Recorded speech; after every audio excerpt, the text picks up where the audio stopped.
How do you measure a stable economy?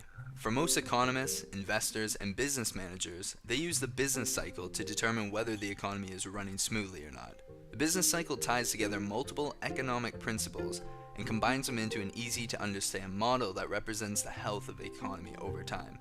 When GDP, or the rate of change in GDP, is measured and graphed, the resulting points leave behind a trail of values that slope up and down in a repetitive pattern. Hence why it's called the business cycle and not the business line or curve. Other measurements such as employment levels and industrial production, along with their rates of change, can also be used to represent the same thing, but are not as common. The ideal growth rate of GDP and goal for most economies is somewhere between 2 to 4% per year. Using this target, we can form the normal growth rate, otherwise known as the straight line on a business cycle diagram. Along this line, inflation rate and unemployment rate are balanced. The inflation target rate is around 2%, the natural rate of unemployment is hovering between 5 to 6%, and the Toronto Maple Leafs end up winning the Stanley Cup. As you can see, it doesn't happen all too often, especially in countries without fallbacks in place, but it's meant to be a goal some people just never give up on. So what happens to the business cycle when it strays away from its trajectory? And ends up on either side of the goal. Depending on whether it rises above or dips below the normal growth rate, indicates whether the economy is experiencing an expansion or a recession. You'd think the more growth the better. However, a healthy GDP growth rate is like a body temperature of 98.6 degrees. Obviously, if your temperature is lower than the ideal, you know you're sick. If it's too low, you're near death.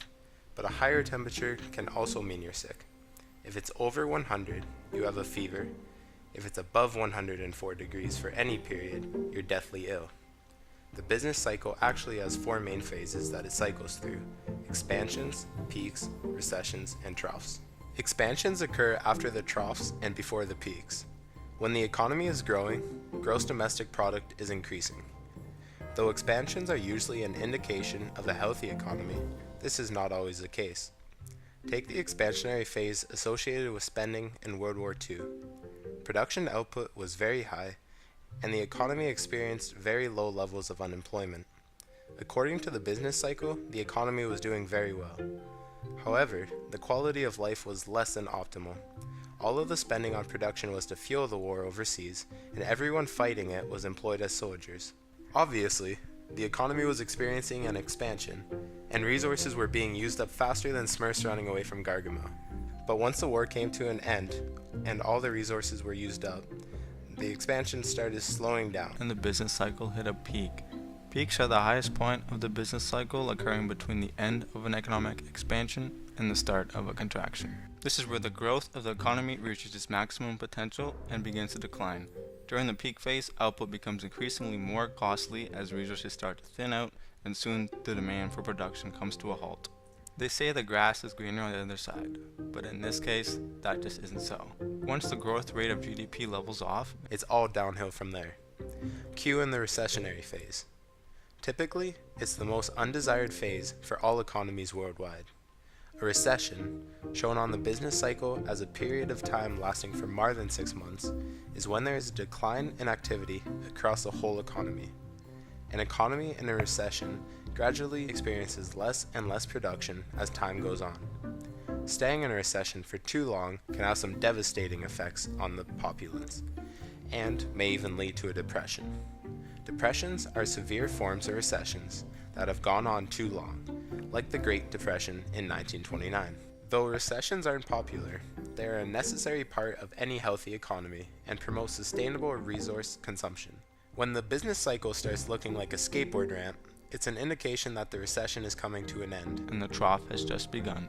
Similar to a toppled over Lego tower, everything in an economy during this phase is a mess. This is the lowest of the low in the business cycle. The trough is the period between a decline in economic activity and the recovery that lies just beyond. It marks the end to an imprisoning recession and the start to an expansionary freedom. As the trough ends, a new expansion begins, And the business cycle starts all over again. On average, business cycles will tend to last just over 7 years, although there is no definite time frame. Governments are responsible for measuring, publishing results, and establishing the official dates for the business cycle of their respective economy. Here in the Igloo country, we rely on Statistics Canada and sometimes private firms like the C.D. Howe Institute to monitor business cycles. Prior to modern practices, the magnitude of expansions and contractions was often quite significant. However, with the use of government fiscal and monetary policies, the changes that affect the business cycle are under a lot more control now. And that is how the business cycle works.